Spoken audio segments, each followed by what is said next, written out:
Tricia's heel caught the edge of the stone step, just as her mother's hands slammed into her shoulders. She stumbled backward, lost her balance, and tumbled down the front steps of the sprawling engagement venue. A sharp gasp rippled through the crowd before the silence broke into scattered laughter. Linda Bennett stood at the top of the staircase, pointing toward the street with trembling fury. "You're no longer part of this family." Several champagne glasses froze halfway to guests' lips.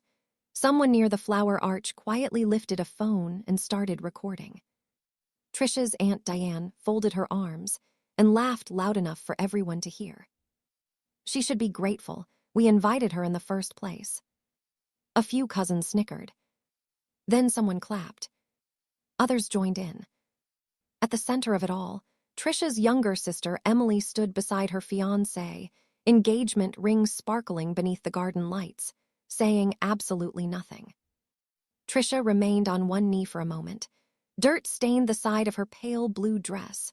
One palm stung where it had scraped against the stone walkway. Every face around her carried the same expectation. Beg. Apologize. Leave quietly. Instead, she slowly pushed herself to her feet, brushed the dirt from her sleeves, looked directly at her mother, and smiled. "Don't forget this moment." The laughter grew louder. No one noticed that Tricia wasn't looking at any of them anymore. Her eyes had shifted toward the entrance gate. Linda's face reddened. "You still think you're going to threaten us," she shouted, "after everything you've done." "I haven't threatened anyone," Tricia answered evenly. "Oh, listen to her." Diane rolled her eyes dramatically. "She always has to act like she's the victim." Several relatives nodded in agreement. Emily kept staring at the ground. Her fiancé, Daniel, glanced uneasily between the sisters but said nothing. His parents exchanged confused looks, sensing there was far more beneath the surface than anyone was willing to explain. Linda stepped forward again. "You embarrassed your sister today. You're jealous because she's finally getting the life you never had." The accusation landed heavily among the guests. A few whispered to one another as if the story finally made sense. Tricia didn't argue. She knew arguing had never changed anything. For years, she had watched every achievement dismissed, every sacrifice ignored, every kindness rewritten into someone else's success. If Emily graduated with honors, Linda celebrated for weeks. When Tricia worked late nights to become a senior corporate attorney, her mother merely shrugged and asked why she wasn't married yet. Even after she married David, a patient, thoughtful man who never complained about how often Tricia put her family first, Linda still found reasons to criticize her. Too independent. Too quiet. Too successful. Never grateful enough. Yet every time someone needed help, they somehow found Tricia's number. Hospital bills. Emergency repairs. A cousin who needed a recommendation for a new job. An uncle behind on mortgage payments. She never kept score. She simply helped.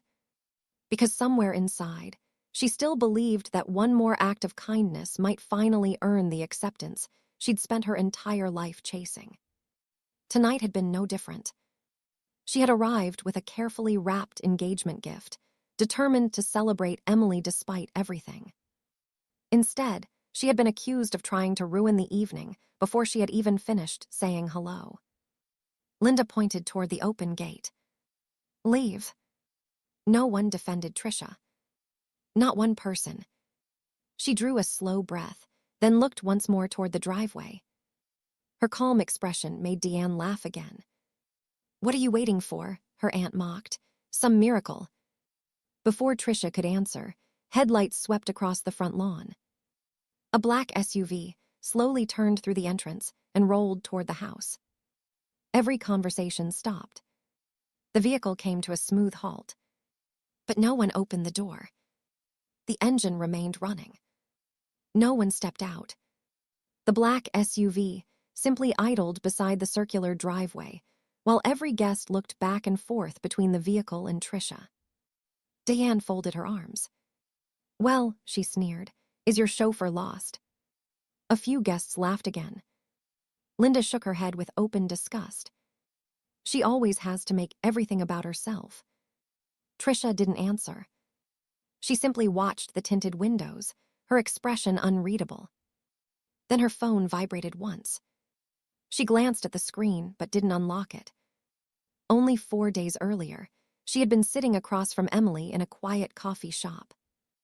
Emily's eyes had been swollen from crying. "I don't know what to do," she whispered. Tricia reached across the table. "What happened?"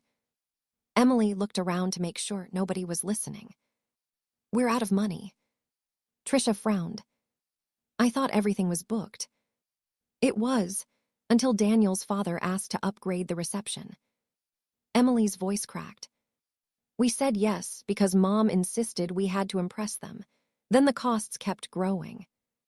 She wiped another tear away.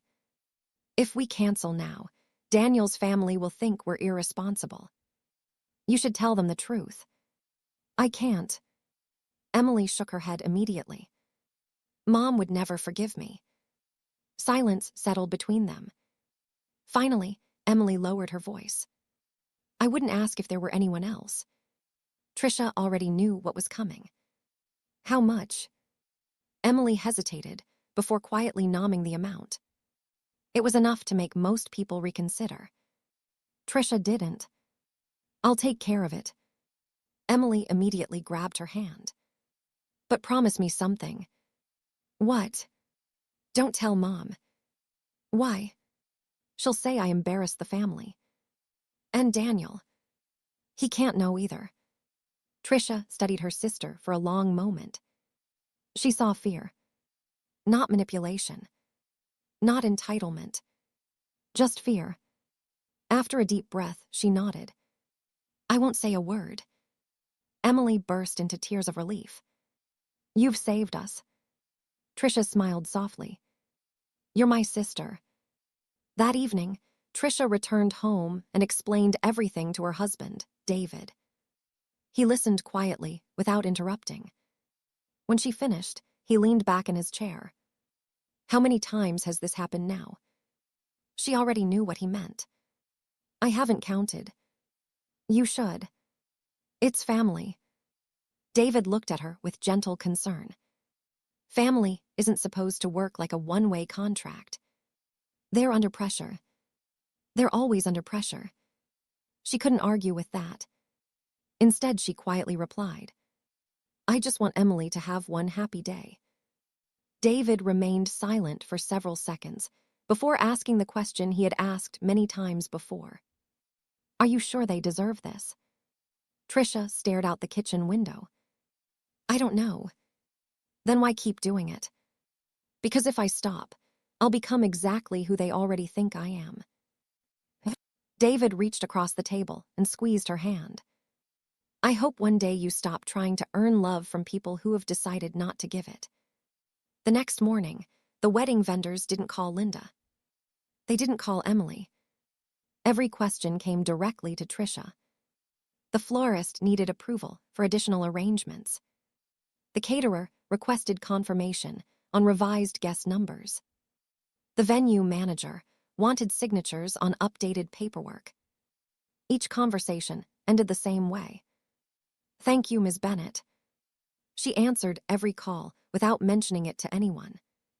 Late that afternoon, the venue manager paused before ending one conversation. "Your husband has been incredibly generous arranging these guarantees." Tricia frowned. "They don't know about that." "I understand." The manager hesitated. "I just hope your family appreciates what you've both done." Tricia looked down at her desk. "They don't need to know." Back at the engagement party, the SUV remained motionless. Inside, a phone rang. The driver answered immediately. Everyone outside watched through the windshield, unable to hear the conversation. The driver listened for a few seconds, nodded once, then turned toward the rear passenger seat. In the sudden silence, his voice carried through the slightly lowered window. "They've already done it." He paused, then spoke again. "Come now." The rear door handle slowly moved. The rear door swung open. David Bennett stepped out, straightened his jacket, and calmly closed the SUV door behind him. He didn't rush to Tricia. He didn't glare at Linda. He didn't acknowledge the whispers spreading through the guests. Instead, he walked at an even pace toward the front steps until he stood beside his wife. He looked at the dirt on her dress, then at the scrape on her hand.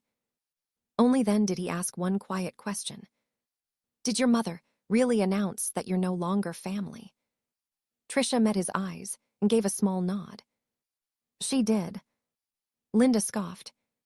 I don't need permission to decide who's part of my family. David turned to face her. So you meant it? I meant every word, Linda replied loudly, making sure everyone heard. She's not welcome here anymore. Diane smirked. You finally understand. David simply nodded once. Thank you. The response caught everyone off guard. Linda frowned. For what? For making your position perfectly clear. The guests exchanged puzzled glances. No one understood why he sounded almost relieved. Before anyone could speak again, the venue coordinator hurried across the patio.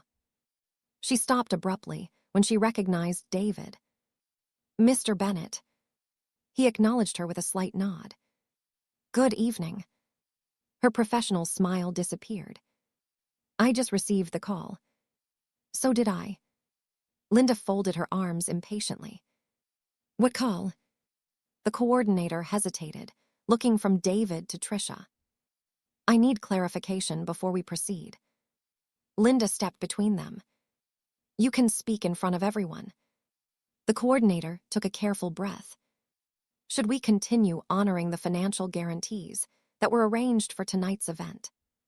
The question drew confused looks from nearly every table. Daniel's father leaned toward his wife. What financial guarantees? Emily's face lost what little color it still had. David didn't answer immediately. He looked at Tricia instead. She remained silent. Linda laughed dismissively. We don't need anything from them. The coordinator looked directly at Linda. I'm sorry. You heard me. Linda lifted her chin proudly.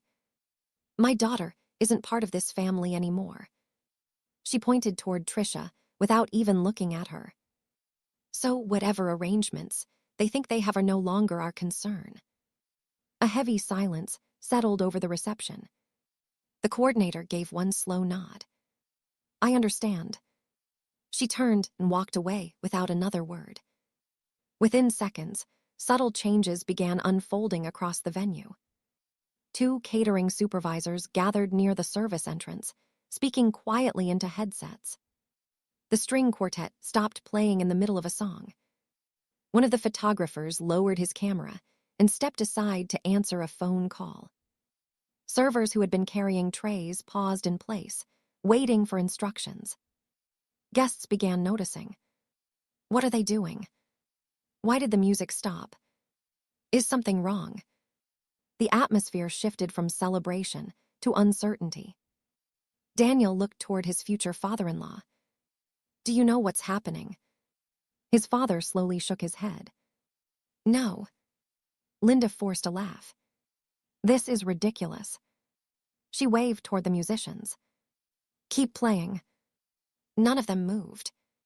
Diane's smile faded for the first time that evening. She leaned closer to Linda. I don't think they're listening. Across the patio, the venue manager emerged from the main building carrying a wireless microphone.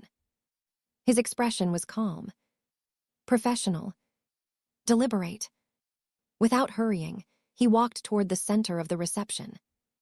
Every conversation died away as he raised the microphone. The soft hum of conversation disappeared. The venue manager tapped the microphone once. Ladies and gentlemen, may I have your attention for just a moment, please? Every guest turned toward him. Even the kitchen staff stopped moving. The engagement party that had been filled with music only minutes earlier now stood in complete silence. Linda crossed her arms impatiently. If this is about the music, we'll sort it out later. The manager met her eyes politely. I'm afraid it's much more important than that. Daniel instinctively stepped closer to Emily. His parents exchanged uneasy glances. Tricia remained beside David, saying nothing. The manager unfolded a folder in his hands. I need to clarify an issue regarding tonight's event. Several guests looked confused. What issue? Someone whispered. The manager continued. When this engagement celebration was originally planned, the financing for several major contracts became unavailable shortly before final payment deadlines. Daniel frowned. What are you talking about? The manager answered calmly. Without replacement guarantees, this event would have been canceled several weeks ago. A murmur swept through the crowd. Linda laughed sharply. That's impossible. I'm afraid it isn't. He looked down at the documents. The venue, catering, live entertainment, floral services, and audiovisual production continued only because payment was personally guaranteed. Linda interrupted. By whom? The manager didn't hesitate. Mrs. Tricia Bennett and Mr. David Bennett. The entire garden fell silent. Daniel slowly turned toward Emily.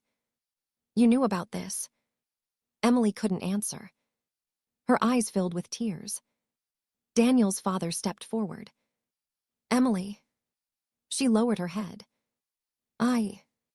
Linda looked from face to face before pointing at the manager. You're lying. No, ma'am. This is some kind of stunt. It is documented. The venue coordinator quietly approached carrying another folder. She opened it on a nearby table. These are the signed guarantee agreements. Guests instinctively leaned forward. The coordinator turned the paperwork around. At the bottom of every page appeared two familiar signatures. Tricia Bennett. David Bennett. Linda stared at them in disbelief. Her face drained of color. Pieces of the evening suddenly fit together. The repeated vendor phone calls. David asking whether they deserved help. The venue manager thanking Tricia days earlier. The black SUV waiting outside instead of rushing in. Tricia calmly saying, Don't forget this moment. She hadn't been making a threat. She had already understood what everyone else was only beginning to realize. Without her and David, tonight shouldn't have existed at all. Guests who had applauded her humiliation slowly lowered their eyes. Several people quietly stepped away from Linda. Diane looked around nervously, searching for someone to agree with her. No one did. Daniel's father spoke first. Linda. His voice was controlled but firm. Why wasn't any of this disclosed to our family? Linda struggled to answer.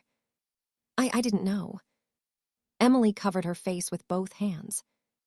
Daniel looked at her. Is that true? She nodded through tears. I never told Mom. Why? Because she would have rather canceled the wedding than admit we needed help. Daniel closed his eyes briefly. Everything suddenly made sense. David finally stepped forward. He looked only at Tricia. His voice remained gentle. There's still time. Everyone watched him. Every guest. Every vendor. Every relative. He asked only one question. Do you still want us to help? No one breathed. Emily slowly walked toward the microphone stand. Her hands trembled as she reached for it. Before Tricia could answer, Emily lifted the microphone. I need to tell everyone the truth. Emily's fingers tightened around the microphone. For several long seconds, she couldn't find her voice. The entire garden waited. Finally, she looked directly at Daniel, then at his parents. I lied to all of you. A ripple of whispers spread through the guests. Emily swallowed hard. When we started planning this engagement party, we thought we could afford it. She paused. We couldn't. Daniel stared at her. What do you mean? She lowered her eyes. We kept adding things, because Mom said your family expected something impressive. Linda immediately stepped forward. Emily, don't do this. Emily shook her head. No. Her voice grew steadier. I'm done pretending. She turned back toward the guests. We ran out of money weeks ago. Gasps echoed across the reception. The deposits were overdue. Vendors started calling. I thought everything was going to fall apart. She looked at Tricia. I went to my sister. Tears streamed down her face. I begged her not to tell anyone because I was ashamed. Daniel slowly looked toward Tricia. Emily continued. She didn't hesitate. She paid the deposits we couldn't cover. When that still wasn't enough, she glanced at David. David arranged financial guarantees through his investment firm, so every vendor would continue working with us. The venue manager gave a quiet nod. That is correct. Emily wiped her eyes. They never asked for credit. They never told anyone. They only wanted today to happen. She looked at Linda. I kept it from Mom because I knew she'd care more about appearances than the truth. Silence settled over the garden. The same guests who had applauded Tricia's humiliation now avoided looking at her. A woman near the front quietly put away her phone. Diane took a slow step backward. Nobody laughed anymore. Daniel's mother turned toward Linda. You let us believe your older daughter was trying to ruin this celebration. Linda opened her mouth. I didn't know. No, Daniel's father replied evenly. You didn't ask. His words landed harder than a shout. He looked toward Tricia. My wife and I owe you an apology. Tricia simply nodded. You don't owe me anything. We judged you without knowing the truth. You judged what you were shown, Tricia answered calmly. Daniel walked over to her. I should have asked questions. I'm sorry. She gave him a small, tired smile. I hope you ask them from now on. Linda finally approached Tricia. For the first time that evening, there was no anger in her voice. Only uncertainty.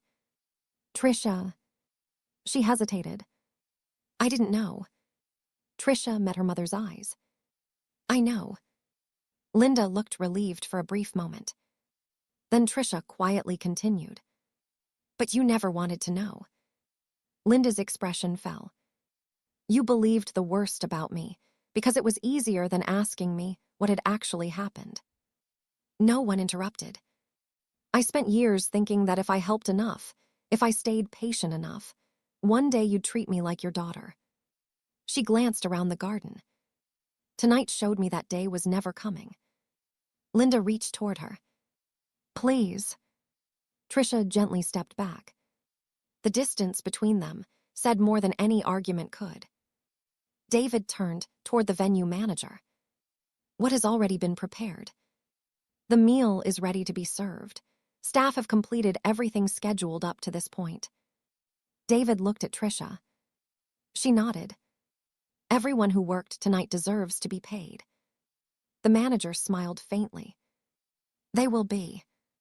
Tricia then faced the guests. We won't withdraw payment for what's already been done. Several vendors visibly relaxed. But we won't renew or extend any guarantees beyond tonight. David nodded. They can handle the rest themselves. No one objected. The celebration quietly came to an end. Guests began leaving in small groups, speaking in hushed voices instead of laughter. The musicians packed their instruments. Decorations that had seemed glamorous an hour earlier now felt strangely empty. Daniel's parents postponed further wedding planning until both families could rebuild trust.